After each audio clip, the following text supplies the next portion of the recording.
Hola, hola emprendedores, bienvenidos a un capítulo más del libro del Club de las 5 de la mañana. Hoy vamos a empezar el capítulo número 17, este es el último capítulo y pues se va a dividir en dos, así que es la primera parte del capítulo número 17. Y dice, los miembros del Club de las 5 de la mañana se convierten en héroes. Vive como un héroe, eso es lo que nos enseñan los clásicos. Sé el protagonista de tu vida, de lo contrario, ¿de qué te sirve? El helipuerto de Ciudad del Cabo, en Sudáfrica, está en la zona de la ciudad llamada V&A Waterfront, un lugar al que los turistas suelen ir a montar en la gran noria Cape Well, en el que los regatistas recargan para sus competiciones llenas de valentía y adrenalina a través del océano, en el que se pueden reservar pesqueros de altura o tomar un café por la mañana. Una joven dicharachera con gafas de bibliotecaria se aseguró de que el millonario, la emprendedora y el artista firmaran las cláusulas de exención de responsabilidad. Luego se puso de pie sobre un sofá de piel, escribió en su lista de comprobación y mostró a sus 3 clientes VIP las instrucciones de seguridad obligatorias antes de que el helicóptero que habían alquilado los llevase a la isla Robben.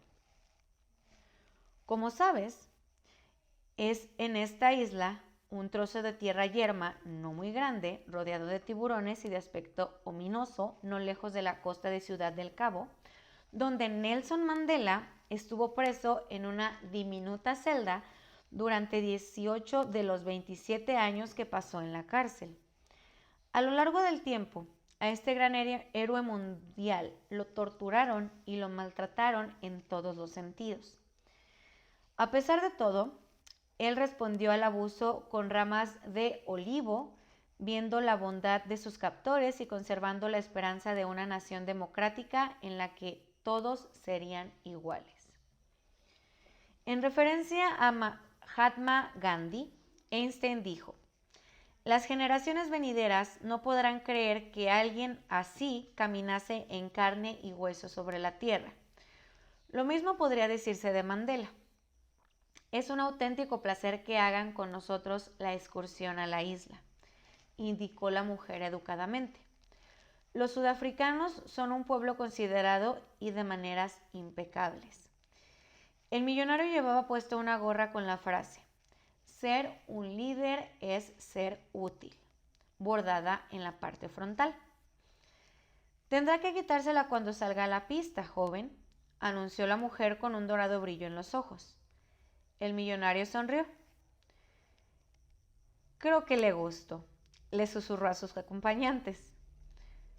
Hoy es nuestro último día juntos, añadió con un tono realista.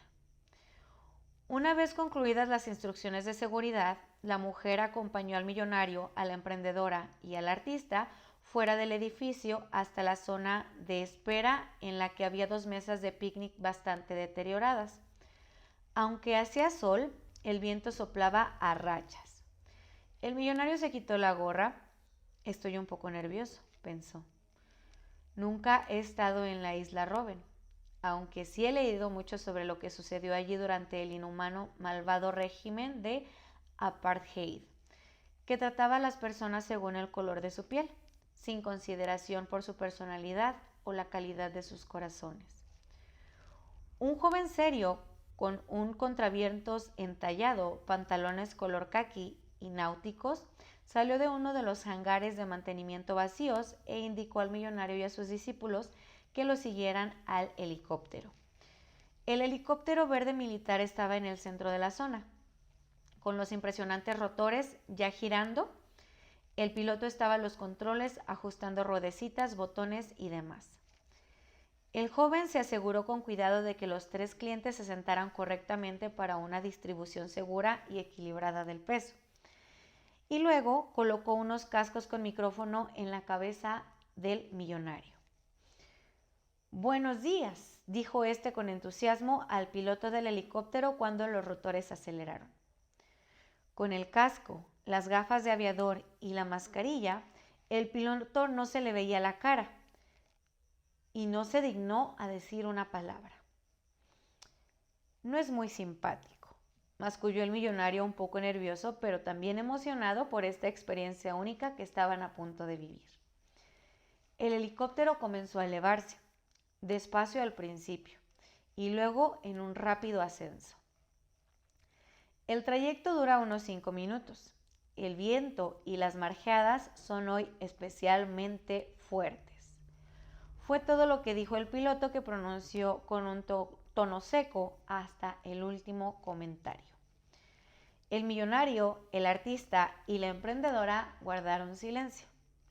Se dedicaron a observar la isla Robben, una masa de tierra que se iba haciendo más grande y más salvaje a medida que se acercaban. La aeronave aterrizó en una pista rodeada de árboles bajos, mientras 7 gacelas pasaban por su lado, trotando graciosamente. Sí, 7 gacelas.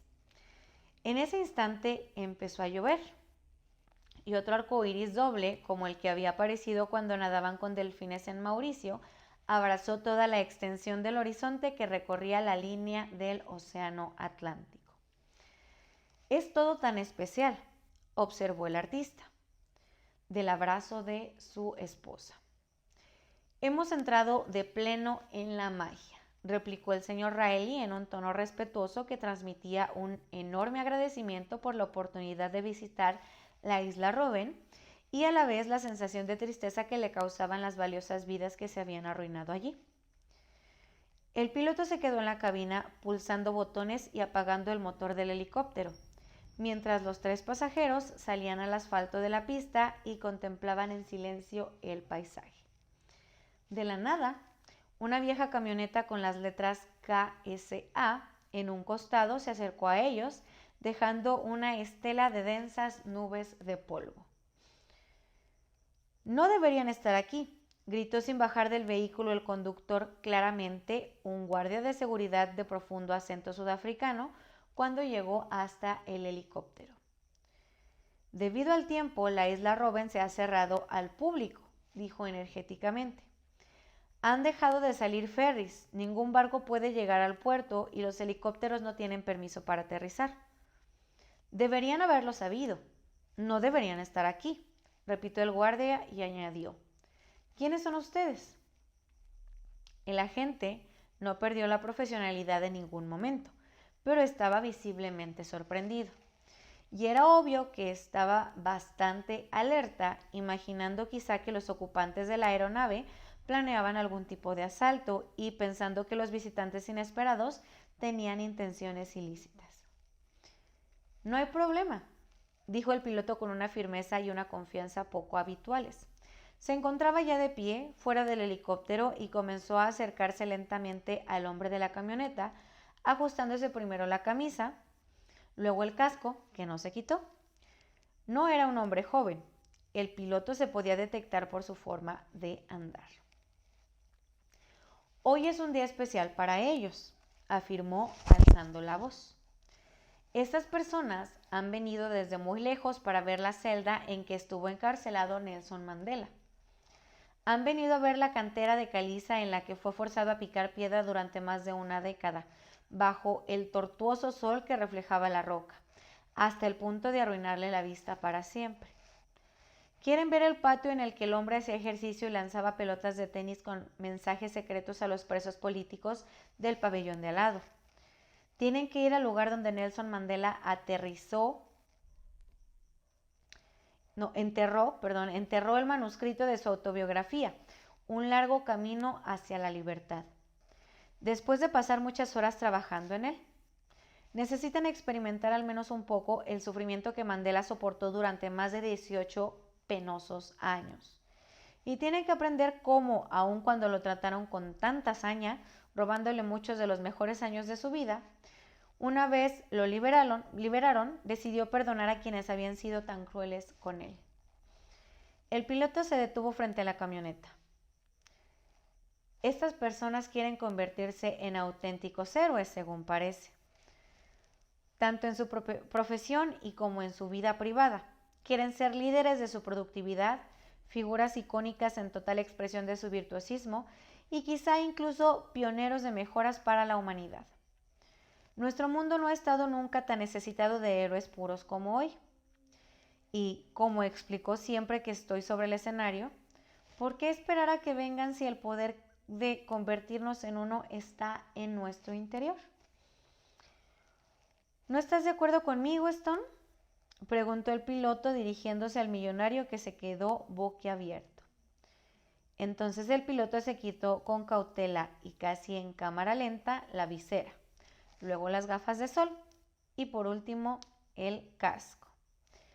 El millonario, la emprendedora y el artista se quedaron asombrados cuando lo vieron. Era el guía. La iluminación fluorescente, estéril y calculada mantenía la prisión de la isla Robben en una atmósfera fantasmal, incluso durante el día. La hacía frugal, brutal y despiadada. Unas manos invisibles parecían guiar a los miembros del club de las 5 de la mañana en aquel fabuloso día sudafricano, visto que por una preciosa sinfonía sincrónica que el magnate llamaría magia. El guardia de seguridad, que se había acercado a toda prisa a la polvorienta camioneta, era un gran seguidor del guía. El tipo de admirador que diría de sí mismo: soy tu fan número 1. Realmente le encantaba el trabajo del guía. Así pues, les costará creerlo, pero esto sucedió. La encargada, tras recibir luz verde del guardia, arrancó el autobús turístico que se había cancelado aquel día por mal tiempo y lo condujo hasta donde se encontraban. También pidió a uno de los guías que quedaban en la isla que izase la bandera y abriese la prisión para una visita totalmente privada, tan solo para el millonario, la emprendedora, el artista y el guía.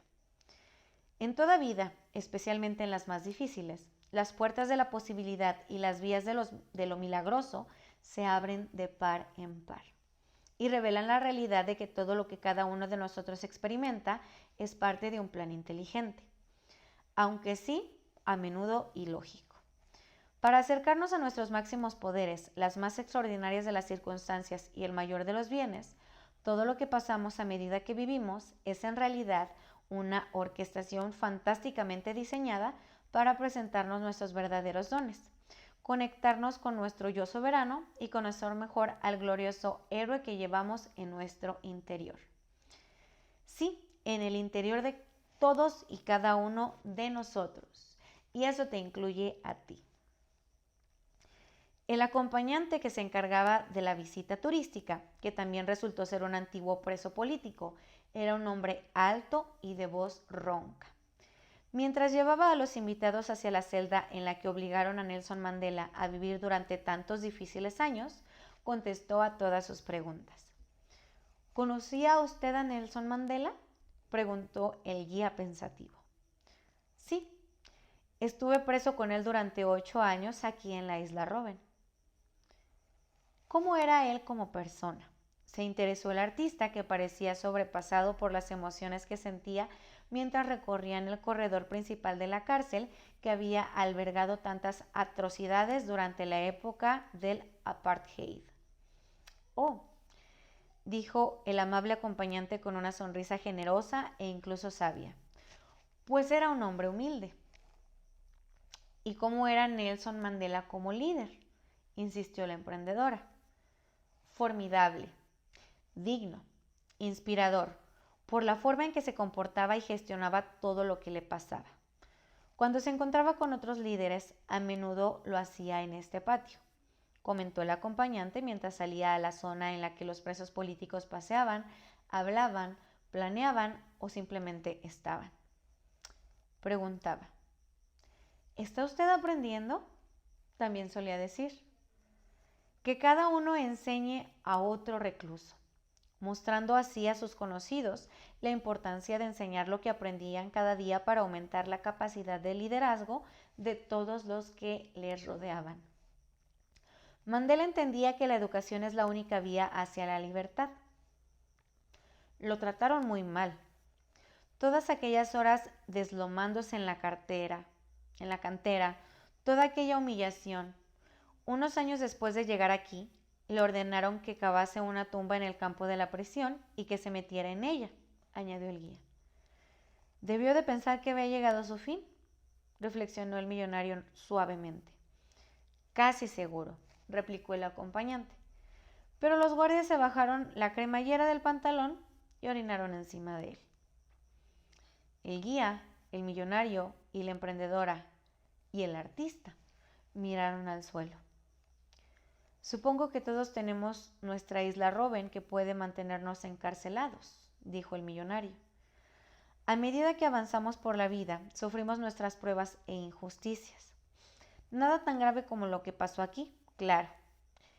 Leí que Nelson Mandela dijo que su mayor pesar era que no le habían permitido salir de la prisión para asistir al funeral de su hijo, cuando murió en un accidente de coche. Siguió y miró al cielo. Creo que todos tenemos nuestros pesares y nadie se libra de sus apuros y tragedias. El acompañante señaló la cuarta ventana a la derecha de la puerta que daba al patio. Ahí, indicó. Esa es la celda de Nelson Mandela. Entremos. El cuarto era increíblemente pequeño. El único mueble era una mesita de madera ante la que el preso se arrodillaba a escribir en su diario. El suelo era de hormigón y sobre él había una manta de lana marrón con motas rojas y verdes. Durante el primer año de encarcelamiento, a Nelson Mandela ni siquiera le permitieron llevar pantalones largos, pese al terrible invierno sudafricano. Solo le dieron una camisa fina y unos pantalones cortos ligeros. Cuando se duchaba, los guardias se quedaban a mirar a aquel señor mayor desnudo, intentando humillarlo y quebrantarlo. A la hora de comer, le daban cosas que no darían ni a un animal. Si le llegaban cartas de su mujer o sus hijos, muchas veces no se las entregaban, o si lo hacían, estaban muy censuradas. Todo esto se hacía con dedicación para aplastar el espíritu de Mandela, les explicó el acompañante. Me parece que todo lo soportó en esta celda como una caja de zapatos, en esta desolada isla rodeada por el furioso océano. Lo hizo evolucionar, lo hizo más fuerte y le abrió al mundo. La prisión fue su crisol. El maltrato se convirtió en su salvación, llevándolo hacia su poder natural, su extraordinaria humanidad y el estado absoluto del heroísmo sin tacha. En un mundo de tal egoísmo, apatía y gente desconectada de lo que significa ser humano, utilizó lo que le sucedía para convertirse en una de las almas avanzadas del planeta. Un hombre que nos mostraría a los demás lo que son el liderazgo, la fortaleza y el amor. Y al hacerlo se convirtió en uno de nuestros mayores símbolos del perdón y en uno de los emblemas de la paz, contribuyó el guía. Desde luego, contestó el acompañante. Cuando por fin liberaron a Mandela de la isla Robben, lo trasladaron a lo que se llama ahora Centro Correccional Drakenstein entre Pearl y Franschhoek. Su ascenso a la presidencia de Sudáfrica era inevitable, así que lo prepararon para hacerse cargo del puesto y gobernar un país libre, aunque aún profundamente dividido. Durante este periodo final de su encarcelamiento, le dieron la casa del alcalde y el día de su liberación salió de aquella residencia a un largo camino pavimentado, con un puesto de guardia y un portón blanco al final. El personal de la prisión le preguntó si quería que lo llevaran en coche para aquel camino hacia la libertad. Dijo que no, que prefería caminar. Y así, este líder transformador que hizo historia y dejó un legado que inspirará a muchas generaciones, dio sus primeros pasos vacilantes hacia la tan esperada liberación. Y bueno, pues aquí vamos a dejar la primera parte del capítulo número 17. Ya sabes, si quieres este libro en PDF, no dudes en dejarme tu correo en los comentarios y yo con muchísimo gusto te lo haré llegar. Muchísimas gracias, bendiciones y que todo lo que me deseas siempre se te multiplique.